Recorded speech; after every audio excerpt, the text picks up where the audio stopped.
안녕하세요. 맛있는 사과 재배 기술 알림이 삼도봉 농장의 박이석입니다. 오늘은 지난 시간에 이어 칼륨 비료 4-2편 칼륨 비료의 종류 및 특성에 대해 자세히 알아보도록 하겠습니다. 비료를 고를 때 가장 중요한 것은 단순한 성분표가 아니라 언제, 어디에, 어떻게 사용할지를 아는 것입니다. 즉, 기비용과 연면시비용으로 구분해서 설명드리도록 하겠습니다. 가장 먼저 기비용으로 주로 활용되고 있는 칼륨 비료를 살펴보면 염화칼륨, 황산칼륨, 황산칼륨, 마그네슘이 되겠습니다. 염화칼륨 같은 경우는 가장 많이 사용되고 있는 칼륨 비료입니다. 또한 칼륨의 함량이 약 60%가 되기 때문에 또한 수용성으로서 물에 잘 녹습니다. 그리고 가격 또한 저렴합니다.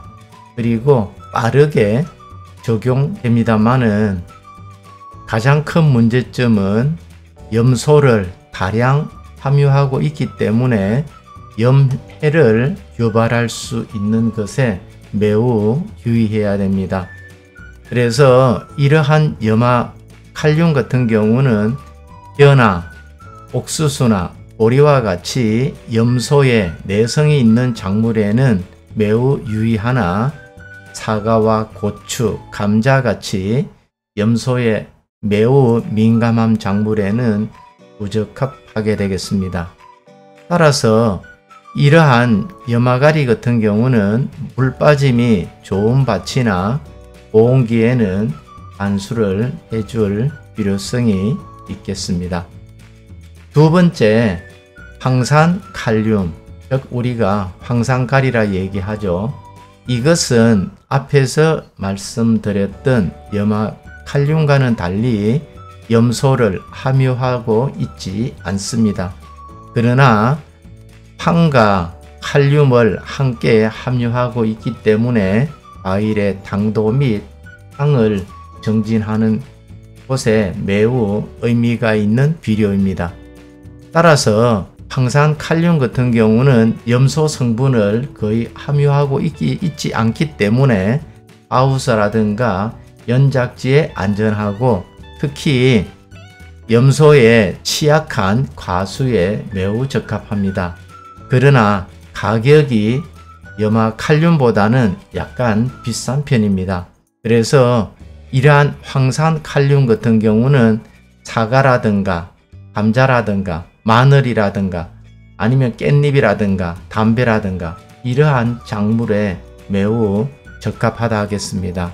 그러나 이미 앞에서 밝혔던 염화칼륨과는 다르게 이것은 벼라든가 이러한 작물에는 뿌리를 손상시킬 수가 있기 때문에 매우 유의하여 시비를 해야 되지 않나 하고 말씀을 드립니다. 그래서 뿌리가 손상이 된다는 것은 항상 황의 성분이 있기 때문에 뿌리를 손상한다는 것입니다. 그리고 세 번째로서 황산칼륨 마그네슘입니다. 칼륨과 마그네슘과 황을 동시에 공급하는 것으로서 마그네슘 결핍이 된 것을 보완한다든가 이 비료의 특징은 중성입니다. 따라서 산성화를 시키지는 않습니다. 그래서 이 황산칼륨 마그네슘 같은 경우는 잎 가장자리가 황변 현상이 왔을 때 아주 유용하게 활용할 수 있는 비료입니다. 두 번째로서 연면시비 관주용 칼륨 비료를 살펴보겠습니다. 그럼 우선 질산칼륨, 인산칼륨, 한산칼륨, 일레이트 칼륨 이렇게 다양하게 나눌 수가 있겠습니다. 우선 질산칼륨 같은 경우는 칼륨과 질산태 질소를 동시에 공급하기 때문에 빠른 흡수가 가능합니다. 따라서 과실 비대기나 생장 촉진에 탁월합니다. 그러나 이 질산 칼륨 같은 경우는 가격이 비싸고 너무 과다하게 시비하게 되면 질소 과잉에 매우 유의해야 할 필요가 있겠습니다. 이 질산 가리 같은 경우는 물에 잘 녹기 때문에 연면십이나 관주, 양액 재배용으로 주로 활용되는데 이것은 웃거름이나 과실, 비대기에 활용을 하겠습니다. 두 번째로서 인산 가리입니다. 인산 칼륨 같은 경우는 칼륨과 인산을 제공하는데 이건 역시 매우 물에 잘 녹습니다. 그래서 이 인산 칼륨 같은 경우는 개화를 촉진한다든가 꽃눈을 형성한다든가 아니면 당도를 향상하는 곳에 활용이 되겠습니다. 그러나 이것도 가격이 비싸고 그래서 또한 기비에는 부적절합니다. 그래서 이러한 인산 칼륨 같은 경우는 개화기나 착색기에 적합한데 이때 활용할 때는 연면십이나 간주 둘 다 두루 활용하면 되겠습니다. 세 번째로서는 탄산 칼륨이 되겠습니다. 이것은 알칼리성으로서 토양 pH를 조절하는 게 가능할 뿐만 아니라 연면 시비를 하게 되면 수분 스트레스를 완화시킵니다. 잎 기공 뒷면에 탄산 부분이 붙어 있기 때문에 그렇습니다. 그리고 시설 재배하는 곳에 매우 적합합니다. 이것은 탄소를 발생하기 때문에 광합성을 향상시키는 곳에 매우 적합합니다. 그래서 여름에 한낮에 뜨거울 때 탄산칼륨을 시비하여 엽소 현상을 방지하는 곳에도 활용되겠습니다. 마지막으로 킬레이트 칼륨은 킬레이트화 구조가 되어 있기 때문에 매우 안정적입니다. 그래서 실제로 사용을 흔하게 사용하지는 않습니다. 왜냐하면 가격이 워낙 고가이고 흡수가 그리 잘 되는 편은 아닌 것 같습니다. 그래서 이것을 활용할 때는 전착제라든가 유기산이라든가 아미노산과 함께 액상으로 만들어서 시비를 해주면 되겠습니다. 마지막으로 칼륨 비료를 선택하는 기비용과 연면 시비용 이것을 정리하기 전에 지금 말씀드린 것을 가지고는 그래도 칼륨 비료를 좀 정리가 좀 미흡하지 않을까 해서 엑셀로 정리한 것을 보면서 다시 한번 더 정리를 해볼까 합니다. 칼륨 비료 비교표를 한꺼번에 보면서 정리를 해야지만이 여러분들께서도 조금 더 깔끔하게 정리가 되지 않을까 하고 생각이 들어갑니다.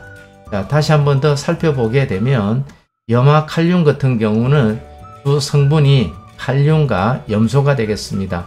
그래서 이것은 매우 수용성이 매우 좋습니다. 그럼 수용성이 좋은 것은 질산 칼륨, 인산 칼륨, 킬레이트 칼륨이 되겠습니다. 그래서 수용성을 보시게 되면 25도실 때 1리터에 340g이 염화 칼륨은 녹는 반면에 질산 칼륨 같은 경우는 316g이 녹습니다. 그래서 매우 물에 잘 녹는다 하고 이해가 될 것입니다. 또한 인산 칼륨 역시 230g이 녹기 때문에 어느 정도 수용성은 매우 좋은 것으로 나타납니다. 이 염화 칼륨 같은 경우는 가격이 매우 저렴하지만 염해를 일으킬 수 있는 위험 소지를 갖고 있습니다. 그래서 이것은 적합한 것은 앞에서 살펴봤던 대로 벼라든가 이러한 작물들에 매우 적합합니다. 옥수수라든가. 그런데 이것은 주로 활용하는 것이 기비나 추비 이러한 곳에 활용이 됩니다.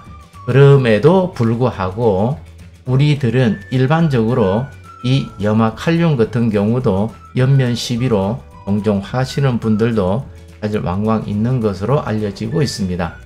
또한 이 황산 칼륨 같은 경우는 칼륨과 황 성분을 제공하는데 이것은 염소 성분이 없기 때문에 담배라든가 감자라든가 그런 특히 향을 즐겨 먹는, 그러면 우리가 마늘이라든가 양파라든가 이러한 곳, 아니면 염소 성분이 없기 때문에 과수의 기비나 추비로 활용을 하면 되겠습니다. 그리고 항상 칼륨 고토 같은 경우는 황과 칼륨과 마그네슘을 동시에 공급하게 됩니다. 그래서 이것도 역시 물에는 잘 녹는 편입니다. 그래서 이것은 특히 마그네슘을 보충해 줄 때, 그래서 입이 황화 현상이 온다든가 했었을 때 주로 활용이 되겠습니다. 그리고 질산 칼륨 같은 경우는 칼륨과 질소, 질산대 질소를 공급해 주는데, 이미 말씀을 드렸던 대로 물에 매우 잘 녹는데, 이것은 질소와 칼륨을 동시에 공급하는 것으로서 질소를 너무 많이 공급하는데 매우 주의해야 되며, 이것은 엽채류나 아니면 과채류를 재배하는 곳에 많이 활용을 하는데, 이것은 안주라든가 연면 시비를 주로 활용하면서 빠르게 질소 공급을 하는 곳에 매우 적절하게 활용하고 있다는 것을 말씀드립니다. 그리고 인산 칼륨 같은 경우는 칼륨과 인산을 동시에 공급하게 됩니다. 이건 역시 물에 잘 녹고 중성입니다. 약 산성이 되겠습니다. 그런데 가격이 비싸기 때문에 마수라든가 이러한 곳에 주로 관주와 연면 시비를 해서 활용을 하겠습니다. 그리고 탄산칼륨 같은 경우는 칼륨과 탄소를 공급하는 것인데, 이것은 물에 잘 녹는 편은 아닙니다.